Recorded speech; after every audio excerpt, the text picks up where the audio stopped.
everyone, I'm Devika and welcome to a new episode on our channel. And you might already know from the title and the thumbnail that I'm talking about some freelancing mistakes. I'm actually primarily talking about my freelancing mistakes that I did when I started off my freelancing journey. So I'll discuss the top 3 freelancing mistakes that I did and I don't want you to do if you're just beginning off your freelance journey. Now, why I chose to do this video is because I was getting few DMs where people asked me suggestions and asked me to guide them into their freelance journey. So these are 3 mistakes that if you do, it might actually be a great setback. It might delay your success. So I'll recommend that do watch this video to know what these 3 mistakes that I did and which you all can learn from and avoid doing. And this dates back to when I started off freelancing, so that was in 2011 2012.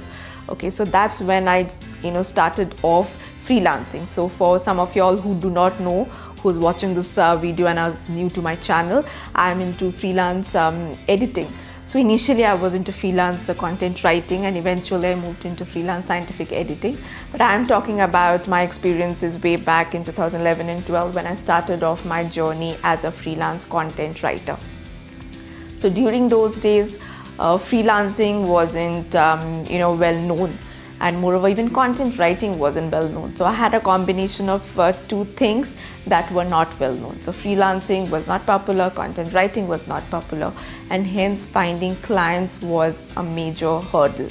Okay, so that's when I was kind of losing hope and I was like very eager to land that first assignment. So I had done these mini assignments, mini reviews, these product reviews and writing for blogs. So that was those mini assignments that I worked on, but I was looking for a large scale assignment and I wanted to start working with a particular client. That's when I was very eager to find clients, and that's where I did my first mistake. I somehow came across a group on our social site where this one person was offering articles to be written. Okay, she wanted freelancers who would work for her, and I somehow was very eager to get in touch with her and know about what this assignment was. So that was the time when I did not know that contracts existed for freelancing jobs. There would be an advance payment or there would be this set of rules or terms and conditions. I wasn't aware of all these things. So it was for me, it was like if I'm freelancing, there's no set contract and it's just at the mutual agreement between the client and you. So that's when I came across this particular person, as I said, on in a group where she was offering these articles that she would give like bulk articles if you qualify her standard of quality. Okay, so that's when I came in touch with her and I emailed her asking her what these articles are. So she gave me 3 topics to write on 600 words each. Okay, and the pay was quite low, but then I didn't argue or did not negotiate because I was just starting off and I wanted experience more than the payment factor. So my focus was on dealing with and experiencing different kind of projects and content. So I took up this article without even asking much details about how the payment would be done or what expectations she had. So I wrote these 3 articles and the deadline was really close. I was just given 3-4 hours and these 3 articles, and considering that I was new into researching and writing articles, this was a tough thing. But somehow I managed. I wrote those 3 articles, I emailed her those 3 articles and then just waited for a response, which actually never came. Okay, and I do not know what happened. That person just vanished. There was no more communication.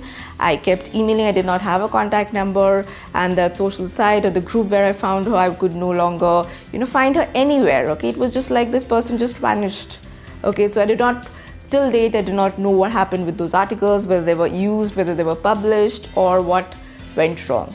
Okay, so this was the first mistake that I did and I learned a lot. So the thing that I learned from this is that never just get onto these one-on-one person kind of clients. Just always check if the company is genuine. Find a company rather than an individual who gives you articles. These individuals could be the owners of a company, this individual could be a third party agent, but always try to get hold of the company name, look up their websites, look up if they're on LinkedIn, and look up for their genuineness is what I'm trying to say. Okay, only then maybe you can even Google for the reviews. Okay, there are various sites where you can find reviews of these companies, so go read them, and only once you're sure, go ahead and accept assignments from them. And also contracts do exist for freelancing jobs, so get onto that contract, read the terms and conditions properly before you sign it, and only then proceed to accept your first assignment. The second mistake is about how much you charge for each article. Now, if you know your potential, if you know your quality, and moreover, if you're writing educational content, if you are a subject matter expert, or if you're providing subject matter expertise, then do not settle for a low price. Okay, I was always into educational content writing, and yet I did not know that those articles had a much higher price or a higher range of price compared to the non-educational ones. So if you know your quality, if you know that you always given quality work, do not settle for a low price, or the price per word that is being offered to you. Do not set at a very low rate. I can't give you a range because it differs client to client, it differs based on country, so I cannot give you a range, but always research a bit and always be on the higher side, because the client is obviously going to negotiate and maybe come down a bit lower, but do not lower it. Maybe you're just short of assignments, you're just free, you are like eager and anxious to get hold on to some assignments, but no matter what, do not settle in for those low rates at any cost.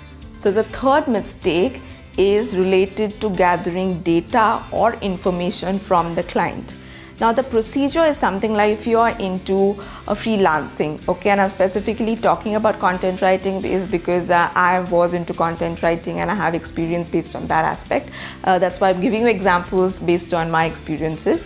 So again, coming back to content writing, so when you're writing something, you need to gather a lot of information, and the first priority or the first set of information comes in from the client. And that's where I went wrong. So when I was given during the initial days, when I got assignments and I got titles, I forgot, or you can say I did not know, and I missed out on asking some of the essential set of data or information from the client. So once I got the title, I immediately set to work and I wrote articles, and huge articles, and I submitted them. And obviously it did not get accepted, because that's when the client comes and says that this is not how we wanted it. There is something called as those keywords, there's something called SEO, and maybe the client missed out giving it to me, and even I missed out asking, and the articles that I wrote had to be rewritten. Okay, so when you are writing, especially if it's related to press releases, always get ample data from your client. Okay, because your client's focus on getting articles is when or whoever is the audience is. Okay, so the articles that you write for a client, it should be from the audience's focus and how the audience would look at it, how the audience would benefit from it. So always gather ample data from the client with respect to what kind of audience he's expecting to target, and that's how your articles should be structured and written. If you write it in some other way, it's definitely going to get rejected. Okay, and also if it's for a blog or something like that, then there's something called SEO, and you need to get those keywords from the client. Okay, so when I wrote the articles, the keywords were not given to me, so I wrote an article and I had to redo it to insert the keywords at all the required places. So to avoid the redoing and rewriting your articles, always take ample set of these keywords required or whatever information is required from the client. So before you get on to starting to write, always ask several questions. It's okay to ask plenty of questions because you're going to get your ideas straight. Do not be hesitant. Ask your client or boss, ask them as many questions as you want to get enough information so that you can write your article straight away and need not redo and rewrite it. So this was the third mistake I did about not getting ample information from the client before I began to write. So don't do that, and your article will be perfect the very first time. So these were the top 3 mistakes that I did when I started off my freelance journey. So I hope you have gathered ample knowledge about what these 3 mistakes are and how you can avoid it if you are into freelancing, or specifically if you are into freelance content writing, because I know my focus on talking about the mistakes was on content writing, and that's because that's how I talk about through my experience. So I hope you have learned what you shouldn't be doing and how you should be going about freelancing, and if you do these and you avoid these mistakes, then your journey is going to be definitely quite smooth. And with this, I'll wrap up today's video. Until next time, I shall see you all again. If you have liked today's video, don't forget to hit on the like button and also subscribe and hit the bell notification icon right next to it. And do leave your opinions about today's video. And if you are into freelancing, what kind of struggles you face, I would definitely want to know that. So leave those in the comment section. I shall see you all again very soon then. Take care of yourselves. Thank you for watching, and bye-bye.